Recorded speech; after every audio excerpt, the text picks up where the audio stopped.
E aí, galerinha, voltamos aqui com mais uma aulinha da nossa disciplina de Sociologia. E hoje nós vamos para a aula 16, é isso mesmo. A gente está começando já a chegar na reta final da nossa disciplina, é isso mesmo. Então, a gente tem a aula 16, 17, a aula 18 vai ser a recuperação da unidade 1. E aí a gente segue com a aula 19, 20, 21 e 22. E aí a aula 23 e 24 já são as aulas finais, onde vai ocorrer tanto a avaliação geral como a avaliação de recuperação da unidade 2, é isso mesmo.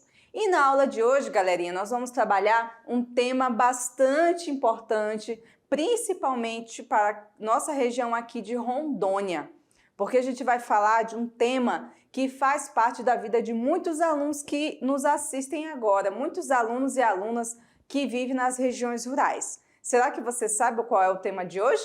Vamos aqui então para o nosso slide e vocês já vão saber. Então, gente, o nosso tema de hoje é sobre a natureza e a cultura. Muito bem, mas não somente isso. A nossa aula de hoje vai falar sobre a cultura ribeirinha, sobre as características socioculturais dessas populações amazônicas que estão aí em todo o nosso estado, né? Que revela a grande riqueza que nós temos, que é a nossa riqueza de cultura, a nossa riqueza cultural. Então a gente vai falar um pouco desse mosaico de cultura, mosaico de história que nós temos aqui no nosso estado. Nós vamos falar sobre os povos indígenas, os povos ribeirinhos e os quilombolas, tá? Então são esses grandes povos que formam o estado de Rondônia que a aula vai ter como temática. E a gente começa com essa imagem, que é uma imagem que para mim é muito especial. É uma imagem que remete aos tempos de pesquisadora de campo, porque, gente, eu já fui a campo, eu já conheci várias comunidades aqui do nosso Baixo Madeira. E esse registro, ele foi feito, se eu não me engano, em 2012, 2010, numa comunidade que é muito conhecida, uma comunidade muito especial para mim, pessoal, porque foi lá que eu fiz grande parte das minhas pesquisas sobre a população ribeirinha, que é em Nazaré, o distrito de Nazaré. Vocês já ouviram falar no distrito de Nazaré? O distrito de Nazaré, ele fica nessa região, né, do Baixo Madeira aqui de Porto Velho, tá? Fica em torno de 100, 120 quilômetros da cidade de Porto Velho. O acesso a essa cidade, a esse distrito, que está crescendo cada dia mais, ele só se dá através do rio, né? Então só dá para chegar em Nazaré pelo barco ou voadeira.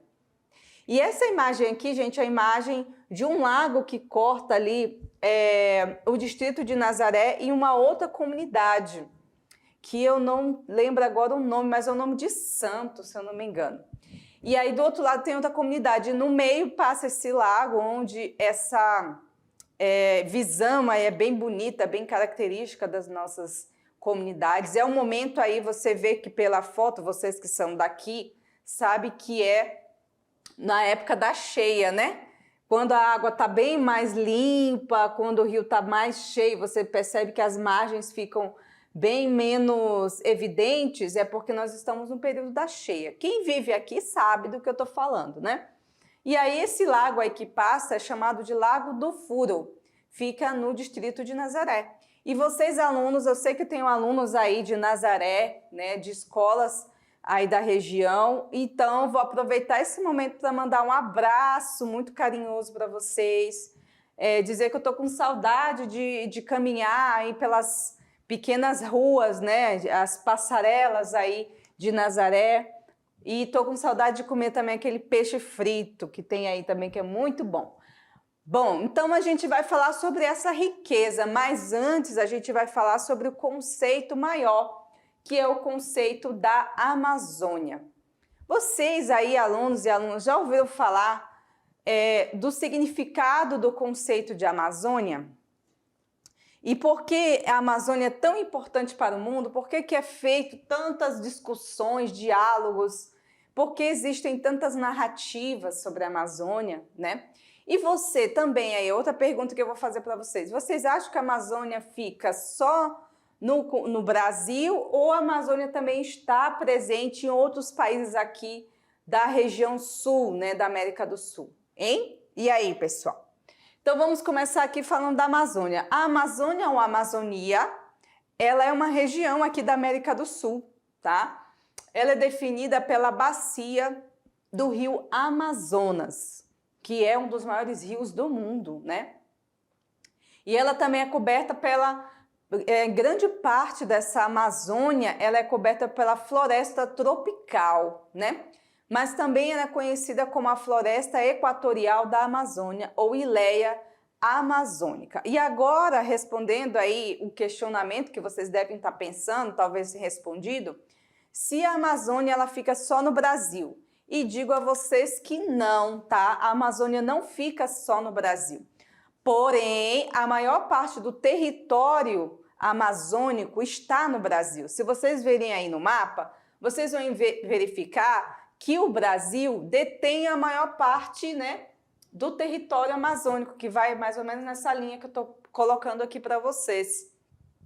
E grande parte desse território está na região norte, uma pequena parte ali no iníciozinho do Nordeste, mas a maior parte do território amazônico está na região norte. E aí vocês vão me perguntar, quais são os outros países, professora, que têm a Amazônia, que é, né, constituído pelo território amazônico? Vocês estão vendo aí no mapa? Acompanha aqui comigo.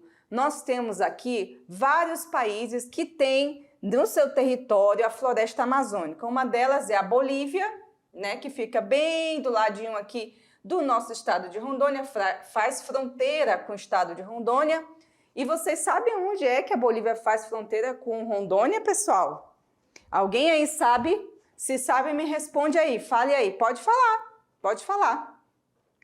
Bom, gente, respondendo aí para vocês, a Bolívia ela é um país que faz fronteiras ali na região de Guajará-Mirim. Temos alunos aí de Guajará-Mirim? Sim ou não? Acho que sim, hein? Então, vocês aí de Guajará-Mirim sabem que bem do lado, você pega ali se eu não me engano, um barco, né, uma voadeira, não dá nem meia hora de voadeira, você já está no território boliviano, né, com outra cultura, outra língua, né? E da mesma forma, os bolivianos em poucos minutos aí estão também no Brasil. Então a gente chama ali de fronteira internacional. Então nós temos a fronteira com a Bolívia na região de Guajará-Mirim, né, a fronteira internacional. E temos uma coisa também interessante aqui no nosso estado, que é a cidade gêmea. Você sabe o que é a cidade gêmeas? São cidades que têm uma ocupação territorial e uma história socioeconômica, histórica e política muito parecida, tá? Então, e também são próximas, claro, porque senão não eram cidades gêmeas. E nós aqui no nosso estado de Rondônia temos uma cidade gêmea, que é a cidade de Guajará-Mirim e Guaiará-Mirim. Olha só, até o nome parece muito. Então, Guajará-Mirim está do lado brasileiro e Guaiará-Mirim do lado boliviano. Agora a professora vai provocar mais um pouco aí. Pessoal, vocês acham que só tem um território da Bolívia que faz fronteira com o estado de Rondônia ou tem mais algum? Tem mais algum sim, gente. O outro lugar, o outro espaço ali, território que faz fronteira com a Bolívia, fica no sul do estado, já lá perto de Vilhena, né? Deixa eu lembrar agora aqui o nome da cidade. Tem uma outra cidade aqui em Rondônia que faz fronteira com a Bolívia, em outra região, só que não é uma cidade gêmea, tá? Então, a única cidade gêmea que existe aqui é Guajará-Mirim e Guaiará-Mirim. Nesse outro lugar, ele faz divisa com a Bolívia, mas não é a cidade gêmea. Eu esqueci agora o nome, não consigo lembrar. Só um minuto. Não é Cobirra. Cobirra é lá no Acre. Não, fica lá perto de Vilhena, aquela última cidade antes de Vilhena. Não, no estado de Rondônia ainda. Gente, eu tenho que lembrar, peraí. Vou lembrar. Vamos aqui voltar para o slide, que aí enquanto a gente está explicando aqui, eu vou falar. Bom, então vamos ver aqui outra cidade, outro país que faz fronteira com o Brasil, que também tem a Amazônia, é o Peru, né? O Peru também é outro país que faz fronteira não exatamente com Rondônia, tá? O Peru vai fazer fronteira já com o Acre, com o estado do Acre, mas ele também tem um bom pedaço aqui da Amazônia. Se você ver aqui, ó, nas divisas, você vê que um dado interessante sobre o Peru é que ele tanto tem o território amazônico, que eles chamam de selva peruana, né? Como também ele tem o lado montanhoso. Se vocês olharem aqui essa parte aqui, ó, todinha, que faz fronteira aqui, já chegando no mar, né, que aqui já é o Pacífico, tá, gente? Aqui já é o Pacífico. A gente tem aqui a Cordilheira dos Andes.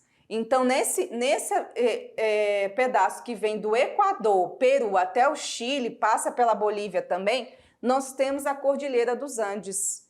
Então, tanto o Peru como a Bolívia, e um pouquinho aqui do Chile, né? Acho que o Chile nem tanto, mas o Peru e a Bolívia, o Equador, tem essa mescla entre a selva peruana e a montanha, né? Então, às vezes, eles conseguem vivenciar esses dois biomas, né? Que é bem interessante, tanto o bioma amazônico como o bioma ali que já pega a cordilheira. E já é mais frio, é bem diferente, né? Já tem uma altitude diferente também, tá? E o outro país, como eu disse para vocês, o Equador, né? Tem um pouco da Amazônia, a Colômbia.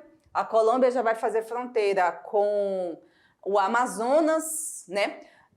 No Amazonas a gente tem 3 fronteiras interessantes, que é Peru, Colômbia, né, e Brasil, ali na divisa daquela cidade chamada Tabatinga, né? Não dá para ver aqui no mapa, mas eu estou falando para vocês. Então, são cidades que eles chamam de trifronteira, tá? Isso também vai acontecer ali no Paraguai, tá? Perto do Paraguai, Argentina e Brasil. Aí a gente tem a Venezuela, que também tem uma Amazônia, Guiana, tanto a Guiana francesa e a Guiana inglesa, e o Suriname. Então, se você contar aqui, nós temos 1, 2, 3, 4, 5, 6, 7, 8 países que também comportam território amazônico. Ou seja, gente, é um território muito grande, é um território muito importante, né? E aqui só uma outra perspectiva do mapa, tá? Para mostrar para vocês o tamanho do território amazônico. E aí já mostra essa linha verde, ela já mostra todo o território amazônico, contando com os países que fazem parte também desse território, tá certo? Bom, e aí o que temos aqui? A história, né? A história da Amazônia, ela deriva de algumas lendas, né? E aí talvez vocês já ouviram falar ou lembram, alguém contou para vocês sobre as guerreiras amazonas, né? O nome Amazônia, né? Ele deriva da palavra Amazonas. A gente tem, por exemplo, aqui no Brasil o estado do Amazonas, né? Que tem a ver com uma lenda, né? Tem a ver com algumas histórias mitológicas. E as guerreiras amazonas, elas eram mulheres muito fortes, né? E eram mulheres tão fortes que não aceitavam homens, não aceitavam que os homens andassem com elas, tá? Então, as crianças, olha só que o negócio era bem forte. As crianças do sexo masculino que nasciam dentro da tribo, elas eram mortas ao nascer. Isso é uma história, tá, gente? Eu não sei dizer se é verídico ou não. Eu estou contando apenas a história. Então, Amazona significa mulher sem seio. E em grego, ela traz também, né, a história de que essas mulheres cortavam os seios para poder conseguir manejar melhor os arcos, tá? Então faz parte de uma história, de uma lenda, de uma mitologia, né? E agora a gente fala da Amazônia brasileira. Gente, a Amazônia brasileira também, como vocês viram no mapa, ela é muito grande. E ela comporta vários estados também da Amazônia, que são estados vizinhos nossos também. O estado do Acre, o Amapá, o Amazonas, Pará, Rondônia, Roraima e uma pequena parte ali do Maranhão. Também ele está presente no estado do Tocantins e Mato Grosso. Então, essa parte ali já do Mato Grosso, Tocantins, ela já é uma parte aqui na Amazônia que a gente chama de zona de transição, que é uma zona que nem é só a Amazônia e nem é só a Caatinga e o Cerrado. Então, é uma zona ali que está mudando. Então, a gente chama ali de zonas de transição porque tem presente os biomas vizinhos, que são o Cerrado, a Caatinga e o Pantanal. É mais ou menos parecido com essa imagem aí que vocês estão vendo, ó. Tem muita água, tem pouca árvore, já não é igual à nossa mata densa. Quem conhece a Amazônia sabe que a nossa mata amazônica ela é muito densa, ela é muito fechada, tem muita árvore grande, grande mesmo, gente. Árvores assim que você olha para o céu, você não vê o final, porque são árvores muito grandes. E uma da característica também, não sei se pessoas que moram aqui já experimentaram ir nesse território e adentrar a floresta, você vai perceber que é um lugar que tem muita árvore, mas ao mesmo tempo é muito quente, né? A nossa Amazônia ela é quente, quem mora aqui sabe disso, que é o que mais o pessoal pergunta se aqui é quente, só que aqui também tem muita umidade. Então você tá na Amazônia, você vai suar. Você tem certeza que você vai suar, porque você tá aqui, você pode estar chovendo, caindo água e você tá suando. Por que existe isso? Porque a nossa Amazônia, ela absorve muita água, né? Tanto a água do solo como a água da chuva. E aí torna-se assim um lugar muito molhado. E aí quando ela transpira, essa água transpira, a gente também, de certa forma, sente isso no ambiente. Então aqui é muito fácil a gente estar molhado mesmo, a camisa molhada, o calor excessivo e uma sensação assim de suor muito grande, porque faz parte desse território, da característica da Amazônia. Não é seco. Agora, quando você vai para um outro território, por exemplo, que você vai ali para o lado dos Andes, você já sente o contrário, você sente a ausência de água, então você vai suar menos ou praticamente não vai suar e você vai sentir uma secura. Até para falar você vai sentir dificuldade, porque é muito mais seco. Aí você vai para outras regiões ali da selva amazônica peruana, você já sente um calor e um suor. Então tem essas características, tá, gente? Que é bem da nossa Amazônia mesmo, tá?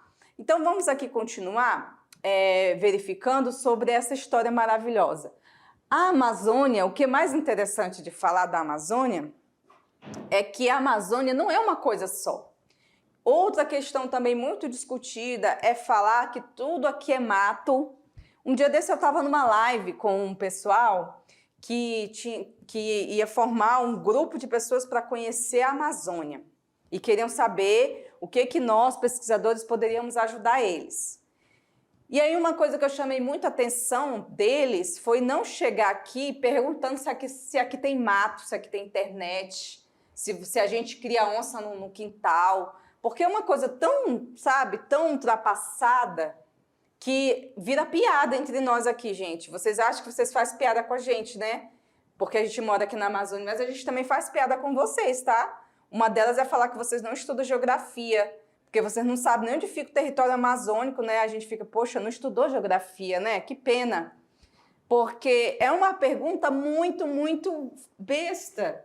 Porque a Amazônia, ela tem cidades aqui, gente, que tem milhões de habitantes, né? Rondônia, nós temos a capital, Porto Velho, que não é uma cidade tão grande, mas já passa de, se eu não me engano, de 600 mil habitantes aqui no nosso estado. No estado não, só na capital.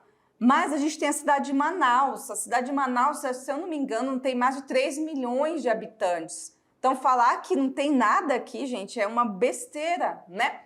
Por isso que a gente gosta de chamar a atenção de falar que não existe uma Amazônia, existe as Amazônias. Por quê? Porque se você for para a Amazônia colombiana, você vai ver uma realidade. Se você for para a Amazônia peruana, você vai ver outra realidade. A Amazônia lá do Suriname também já é outra, né? Quem dirá falar do Brasil, que a Amazônia está em vários estados. Então, a Amazônia paraense, a Amazônia rondoniense, a Amazônia acreana, cada uma delas tem a sua história, né? Então, a gente tem que entender que a Amazônia é difícil de compreender porque ela não é a mesma coisa em todo lugar, né? Então, a gente não pode suprimir as diversidades que existem, tanto as diversidades da própria constituição do lugar, né? Dos rios, das matas, dos animais, como também a realidade da cultura amazônica. A gente não pode falar a cultura amazônica como se fosse uma só, porque são várias culturas, né? E aí as características vai mostrar para a gente que as populações amazônicas elas são muito, muito diferentes. Apesar de morarmos nesse território que a gente chama de Amazônia, a gente se comporta, a gente pensa, a gente vive de modo muito distinto, tá? Então a categoria de populações tradicionais, que é o que a gente vai falar agora, ela traz diferentes grupos humanos, que vai desde os quilombolas, jangadeiros, ribeirinhos, sertanejos, indígenas, né?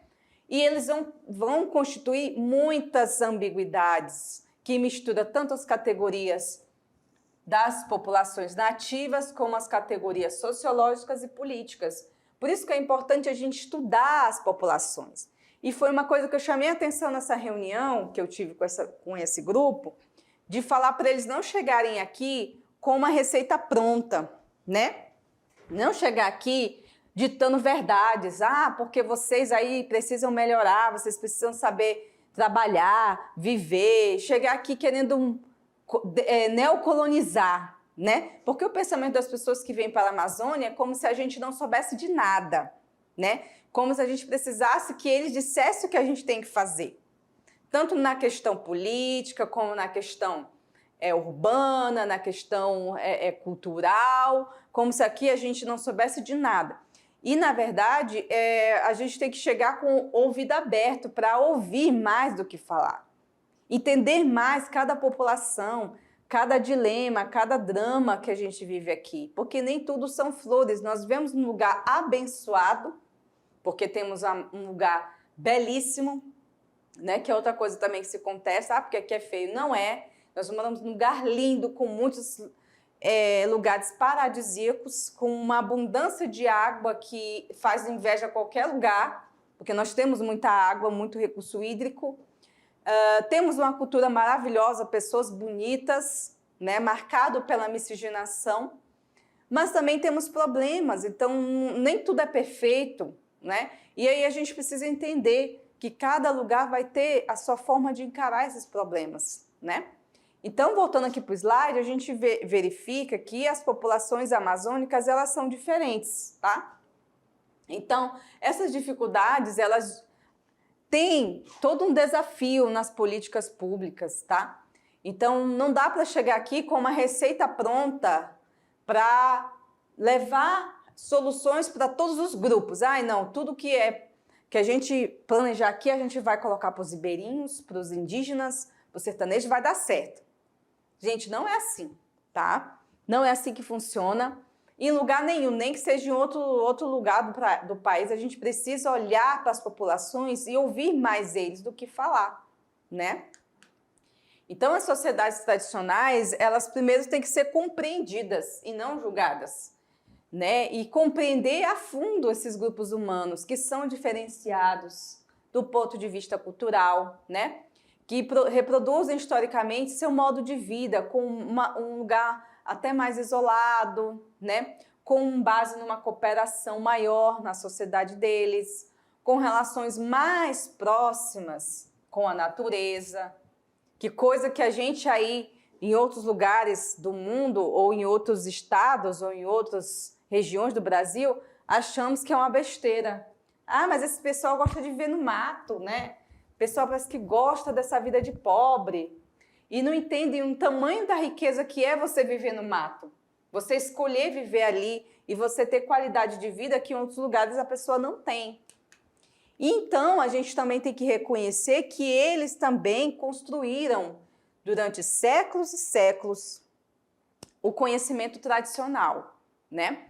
E esses conhecimentos são gerados de forma coletiva, o que é mais interessante, né? Que tem com base na troca e circulação de ideias, que são feitas através de rodas de conversa, histórias contadas pelos mais velhos, receitas da mãe, né? A bezedeira, aquela bezedeira lá que trabalhava toda a questão do nascimento, né, do tratamento com pessoas, a parteira, que trabalhava todo o acompanhamento da mulher até o seu parto. Todas essas questões são tradicionais desses povos e muitas vezes são invisibilizadas. Por quê? Porque são transmitidas oralmente, né? Todo o trabalho que se fazia antes com uma mulher, por exemplo, né, a parteira fazia, hoje se faz e paga-se muito caro, que é o trabalho da doula, né? Que eu não tenho nada contra a doula, mas eu vou dizer para vocês, o que elas fazem, as parteiras já faziam há muito tempo.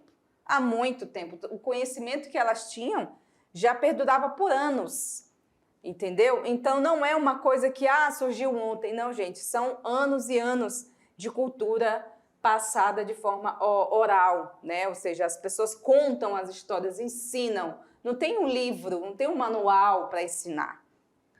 Então, a oralidade, ela faz parte da cultura dessas populações, né? Então, o conhecimento tradicional, ele não se restringe apenas a livros, né? Pode ser que já tenha alguma coisa aí em alguns livros, mas o que é mais importante para eles é as percepções e explicações de tudo que eles vivenciam no lugar onde eles vivem, tanto da paisagem, com a geomorfologia, a relação entre diferentes seres vivos com o ambiente físico. Então, eles dão valor a isso, eles dão valor à natureza, aos ritmos que essa natureza tem. Então, para isso, a gente vai elencar aqui, gente, algumas características comuns dessa comunidade. Se há alguma coisa que eu fale aqui, porque eu não sou da Ribeirinha, tá? Eu não me considero, não vivi na área ribeirinha, conheço muitas pessoas, tenho amigos ribeirinhos, mas eu não sou, nem muito menos. Tenho características, mas não me considero indígena, porque eu não tive essa vivência em comunidade indígena, e nem quilombola. Então, se eu falar alguma coisa aqui que esteja fora de cogitação, esteja errado, permitam-se me corrigir, tá? Professora, eu não concordo, manda mensagem pelo WhatsApp, pelo nosso grupo, peço para o professor mandar, que eu corrigirei nas próximas aulas, tá? Faço questão de corrigir, porque a gente, quando está fora da cultura, às vezes acha que sabe as coisas das pessoas, né? Então, se há alguma informação aqui que eu falei que não é certa, o que vocês acham que eu errei por falta de informação, por favor, façam essa correção, mandem para mim sugestões também do que vocês querem que eu fale, que eu vou estar aberta, estou aberta aqui para que vocês contribuam com a aula junto comigo, tá? Porque essa aula não é sobre mim, gente. Essa aula é sobre nós, é sobre vocês, tá? Então, a participação de vocês também é muito importante. Bom, voltando aqui sobre as características comuns, você tem a oralidade, como eu disse para vocês, que é um aspecto comum das sociedades tradicionais, ou seja, não há um manual, nem um livro de como viver na Amazônia. Alguns e-books que hoje dizem, né? Fique rico em 7 dias, ou então vire ribeirinho em 15 dias. Não existe isso.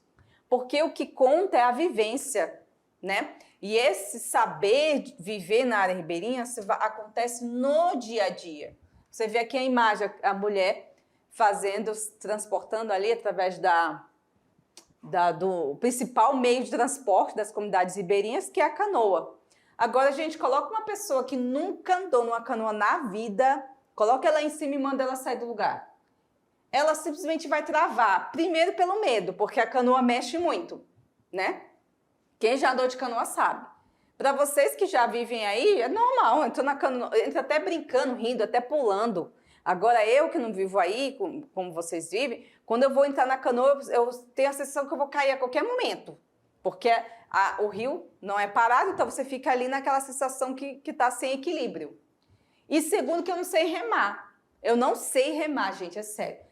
E para muitas pessoas isso parece ser fácil, né? Olhando pela foto aqui, não, é só pegar esse remo e fazer assim. Não é, gente, não é tão fácil assim. Então, esse conhecimento, ele se dá a partir da experiência Então, você quer conhecer melhor a população ribeirinha, saber viver como eles, você tem que ir lá. Não adianta você ver livrinho de teoria, porque vocês não vão saber de nada. Outra característica é o sentimento de pertencimento. Essas pessoas realmente, elas vivem aquilo de corpo e alma. Elas amam viver ali, né? Elas têm, claro, há exceções, tem pessoas que não querem ir embora, tudo bem. Mas de uma maneira geral, as pessoas gostam de viver naquele local, gostam de viver na área ribeirinha, se sentem parte daquele lugar. E a outra característica é o conhecimento local. As pessoas vivem ali, elas conhecem quando o rio baixa, quando o rio sobe, os tipos de peixe por época do ano. Ou vocês acham que os peixes estão lá? Eu vou jogar rede lá no rio e tá lá os peixes tudo esperando a gente. Claro que não, né, gente? Os peixes, eles são de época. Então tem a época do tambaqui, tem a época do pirarucu, tem a época sei lá, as espécies que tem aí na Amazônia são várias. Então eles conhecem isso porque eles vivem lá, né? Porque eles estão lá todo dia. Eles conhecem o melhor tempo para plantar melancia, qual é o melhor lugar, por que se planta na várzea, por que se planta em tal lugar, né? Esse conhecimento que nós que moramos na cidade não temos. Outra questão também é os símbolos e mitos. Eles constroem vários símbolos e mitos para a sua existência. E esses símbolos estão relativamente ligados à sua vida no dia a dia. Então você vai ter lá o mito da cobra grande, Curupira, a sereia, deixa eu ver, a mãe d'água, nós temos do boto. Por que esses nomes aparecem sempre nas lendas dos mitos? Porque faz parte do dia a dia deles. Eles estão lá vendo, eles estão vivendo. E aí isso é muito interessante, porque se você falar que não existe, gente, vocês compram uma briga, porque eles juram de pé junto que existe sim um Curupira, existe a mãe d'água, entendeu? O mito do boto, igual, tá? Bom, a produção deles é, na maioria das vezes, voltada para a subsistência, para eles mesmos se manterem, mas não é só isso, tá? Também é um outro mito que se quebra de dizer que o ribeirinho só planta para comer. Não, plantar para comer eles plantam. Mas de vez em quando eles plantam para vender também, o excedente. Então eles plantam ali a melancia, comem uma parte daquela produção, se alimenta ali as pessoas em volta, a família. E depois o que sobra eles vendem farinha, vende a mandioca, vende a melancia, né? Em alguns lugares eles já plantam outras coisas, já criam gado. Então, gente, não é só plantar para comer. Isso também já é uma lenda, né? Um mito, porque não é só isso. Até porque eles não vivem só de comida, então eles precisam comer, vestir, calçar, né? Tem toda uma responsabilidade aí. E voltando aqui ainda sobre produção, olha aí, mostrando para vocês a feitura da farinha. Não sei se vocês conhecem um lugar assim, onde eles falam a casa de farinha, né, que eles chamam, onde faz a farinha, é quente, viu, quando tá fazendo, o negócio ali é quente, tá? Então, eles fazem a farinha dessa forma, tá? Hoje já existem outras maneiras, mais mecanizadas e tudo mais. E o aspecto jurídico, como que acontece, né? A gente tem uns conceitos que foram construídos a partir de políticas públicas, que é o Decreto 6.040, de 2007, que instituiu a Política Nacional de Desenvolvimento Sustentável dos Povos e Comunidades Indígenas. No seu artigo 30, ele vai definir o que é povos e populações tradicionais, o que é territórios tradicionais e o que é desenvolvimento sustentável. Nas outras aulas, a gente vai falar mais sobre isso, tá? Então, existe um conceito jurídico para definir exatamente o que são povos tradicionais, povos e os seus territórios, tá? E o desenvolvimento sustentável. Agora a gente vai falar sobre os problemas. Que problemas essa população enfrenta, gente? Muitos, tá? Muitos problemas. Um deles é o isolamento relativo, porque a gente tem lugares que têm um difícil acesso. E aí isso vai interferir na educação, na saúde, na segurança, né? Essa imagem que eu trouxe aqui, gente, foi a imagem da última grande cheia do Madeira, que foi acho que em 2013, que praticamente arrasou muitas comunidades. E essa comunidade aqui, gente, é a comunidade de Nazaré, tá? Debaixo d'água. Foi um negócio assim muito, muito, muito triste, né? Porque atingiu de forma negativa as pessoas. Então, o isolamento é um dos grandes problemas. E a gente também tem outros. Os conflitos agrários, principalmente em áreas indígenas. A gente tem muitos conflitos entre garimpeiros indígenas, tá? Entre madeireiros e vários tipos de situações muito complicadas. Nós temos o preconceito, né? Como eu falei para vocês, tem muita gente que tem uma ideia totalmente errada de ribeirinhos, de pessoas que vivem na Amazônia e principalmente de pessoas de comunidades tradicionais. Nós temos a saúde e educação, que por fato de ser isolado também a gente sofre com isso. Nós temos a degradação do meio ambiente, como eu disse, é um ambiente onde moram muitos conflitos de interesse, então vai ter muita gente roubando madeira, matando animais, traficando pessoas, inclusive, tá? Então é muito complicado. E os grandes projetos de desenvolvimento, tá? Que atingem também essas comunidades, como o último que teve o grande projeto que houve aqui na Amazônia foi a construção das usinas hidrelétricas. E por último, problema não menos ruim, né? Que é o suicídio e a desnutrição, que também são problemas sociais enfrentados por várias comunidades amazônicas, tá? E aí, nós temos também algumas questões ainda para falar sobre os povos indígenas. E aí a gente tem aqui o que é ser indígena. A gente tem vários povos indígenas aqui na Amazônia. Essa imagem aqui é do povo Suruí, que eu visitei, conheci há algum tempo atrás. Em Rondônia, a gente vive mais ou menos 13.076 povos indígenas, são indígenas, né? E no total são 9.217 que estão em terras indígenas, tá? Segundo o censo aí do IBGE. Nós temos aí 19 etnias e nessas 19 etnias, né, também tem 26 terras indígenas demarcadas e outras em estudo, tá? Então a arte, nós temos uma riqueza muito grande aqui, o trabalho, né, da etnia caritiana. Nós temos o Almi Suruí, que é uma liderança indígena muito conhecida aqui em Rondônia. E nós temos algumas etnias, né, com vários nomes diferentes. Tem os Ayacanã, Acuntussu, Cinta Larga, tem uns que eu não sei nem dizer o nome, tá? Não sei, Jabuti, Gavião, Canoé, Caripuna, Caritiana, Caxarari, Cujubim, Caiuazá, Laiana, Macurape, Pacas Novos. E tem outros, né, Urueu-Auau e tantas outras etnias que ocupam aí 6.356.680 hectares em Rondônia. E o que esses povos, esses indígenas, enfrentam também em relação às suas expectativas? E aí eu me dirijo aos jovens, vocês jovens indígenas, vocês sabem do que eu estou falando, né? Quando vocês querem estudar, vocês sabem que não é tão fácil assim. Existem várias questões que vocês precisam vencer aí, né? Então aqui eu tenho uma história do Jeremias Oroanal, que ele é lá da região de Guajará-Mirim, e ele disse que o maior sonho dele era ser engenheiro florestal, né? E ele saiu da aldeia e viajou pelo Rio Pacás até Guajará-Mirim para fazer a prova do Enem. Gente, a história de cada um é uma história de luta. Vocês acreditam também que a luta é só dos estudantes da cidade? Não, gente. Os estudantes do campo enfrentam lutas até maiores por conta dessa questão da distância, né? Da qualidade de ensino. E outras lutas também. A luta pela existência, né? Das invasões que eles enfrentam nas suas terras, as ameaças de morte, né?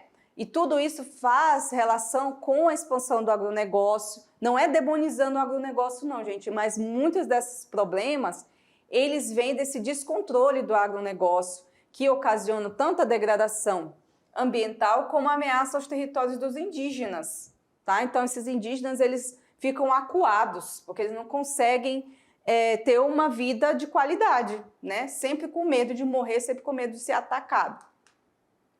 E, por fim, os quilombolas. Quem são os quilombolas, né? Os indígenas e quilombolas, eles também têm territórios tradicionais. Eles também fazem parte, né, dessa busca pela conservação da biodiversidade, né? Então, a floresta amazônica também foi um refúgio para a escravidão, e em Rondônia há pelo menos 8 quilombos remanescentes, e um deles recebeu o título definitivo em 2010. E o que é ser quilombola, galera? Bom, no Brasil, a trajetória da escravidão se dá desde o tráfico, né? O tráfico negreiro na África, e o Brasil foi o último país que aboliu a escravidão. E 65% das populações negras das Américas é constituída por brasileiros. Olha que interessante. Então, a escravidão negra gerou resistência entre os escravizados. Então, nem todos aceitaram a escravidão. Então, eles fugiam, eles faziam rebeliões para escapar do cativeiro e da opressão em que viviam. Assim, uma vez fugitivos, eles buscavam abrigo e começaram a se encontrar, a se organizar em comunidades diferentes, onde eles lutavam para sobreviver. Surgiu, então, essa figura que nós falamos do quilombo, tá? Que se tornou um símbolo de resistência. E no Brasil, os quilombos eram tidos como núcleos paralelos do poder. O mais conhecido deles foi o quilombo dos Palmares, né? Vocês ouviram falar aí, né? Bom, e nas inúmeras regiões do Brasil, gente, os ex-escravos buscavam estratégias para sobreviver em comunidade, onde viviam da atividade agrícola, do extrativismo e também da garimpagem. Aqui a gente tem uma figura só de exemplo, tá? Mostrando como se organizavam alguns quilombos, né? Então era uma organização, não era assim bagunçado também não, tá? E os quilombos na atualidade? O que nós temos então hoje, né, dos remanescentes? Nós temos no estado de Rondônia 9 comunidades quilombolas. Nós temos a comunidade Santa Cruz, que fica no município de Pimenteiras do Oeste. Nós temos a comunidade Forte Príncipe, que fica no município de Costa Marques, em Rondônia. E temos a comunidade Santa Fé, que também fica lá em Costa Marques. Então, só em Costa Marques nós temos 2 comunidades. E aí, só lembrando, pessoal, agora eu lembrei do negócio da Bolívia. A Bolívia faz fronteira com a cidade de Costa Marques, lá no Cone Sul. Agora eu lembrei, viu como uma hora eu ia lembrar? Então, gente, é tanto em Guajará-Mirim como em Costa Marques. Anotem isso aí. Então, as características dessas comunidades são as heranças culturais diferenciadas, né, de matriz africana, a religiosidade que tem uma pegada mais sincrética, as práticas tradicionais e também a miscigenação com outras populações. E você vai ver isso lá em Costa Marques. Os negros casando com os bolivianos, com os indígenas, virou um negócio assim bem diferente.